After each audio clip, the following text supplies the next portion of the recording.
Nuwun sewu kagem para pamirsa. Bilih ingkang dapuk yuyu kangkang teksih dipun celorengi.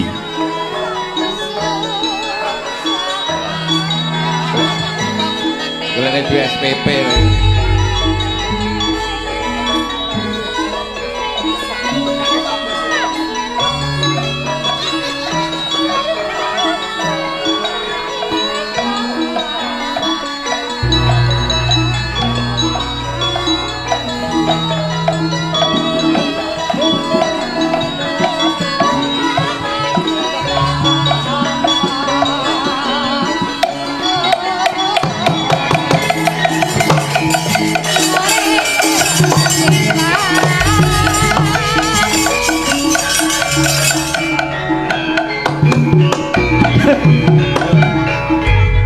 Awakmu ganyong, piye to iki Mbak Yu kaline banjir iki piye kowe omong-omongan? Kosek to aja tatok-tatok kae. Toprake ben omong-omongan sik. Salahe kendungane wedok pengen utuk terus nah aku. Ayo tekmu kok kekno kono lah melicet kabeh iki.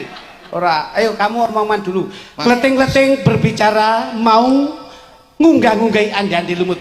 Dengan tiba-tiba sungainya banjir lalu ketemulah dengan Yuyu Kangkang. Iyalah. Masya Allah, iki piye kok iki Bayu iki piye? Sabaran dhewe nyadar ora ono prau yo Mbak Yu. Prau apa? Ya kan iki kawewe wis ora iso. Lah sikilku bae diklan. Ayo jenenge bae kena ganyong. Dengan tiba-tiba keluarlah Yuyu Kangkang.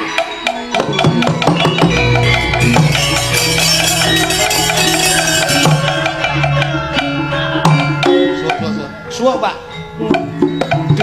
Yo kamu. Masalah aku anak apa sih?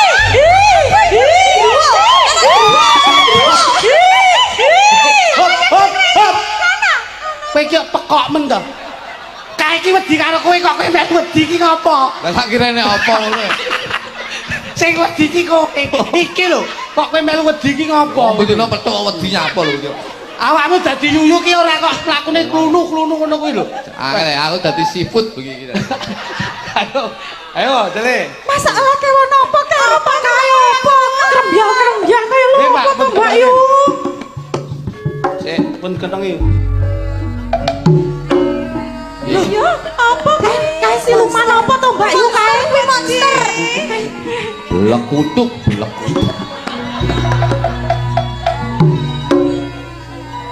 Lekutuk.